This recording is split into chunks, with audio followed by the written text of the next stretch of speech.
Hey, beautiful people. Hope you're all good. So, I don't know who needs to hear this. I know I needed it a couple of days ago because I realized that I needed to be in a space where I was open, honest, and completely vulnerable with myself.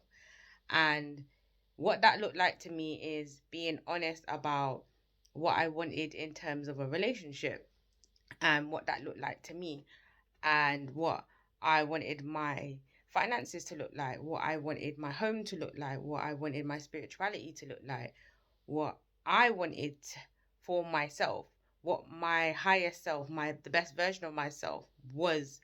And it took a lot of rooting because when I thought about these things, I felt like I thought I knew what I wanted. And once I started working through my abandonment wound, I realized that what I wanted was coming from a space of masking my abandonment wound. And when I acknowledged that those areas of my life and what I wanted from it completely shifted, and it put a lot of things into perspective because it made me understand why I play safe in a lot of areas of my life and what I needed to do to move forward. And it then led me to being in a space of forgiveness. I had to forgive myself for abandoning myself, for not acknowledging that this was something I was carrying. And I had to forgive myself for carrying it for so long.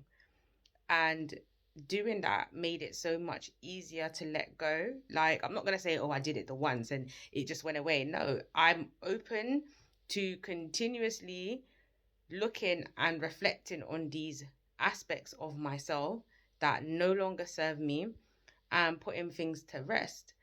And if that's a space you're in, it's best to be open, honest, and completely vulnerable with yourself. Trust yourself. Because I feel like when we ignore ourselves, ignore our innermost desires, ignore some of the wounds that we no longer need to carry and the stories we don't need to tell ourselves because a lot of them are no longer true. They were never true to start with, but we start taking them on. When you start doing the shifting and the clearing, you realize that the answers just come to you more clearer. You realize that what you truly desire was always kind of there, but you masked it or dimmed it down or tried to tell yourself you wasn't worthy of having it. And then you went on to something else because it was easier. It felt more within your capability, within your reach, but you know you're destined for more. So take the time to sit with yourself, to be open and give yourself the forgiveness, the love and grace that you deserve.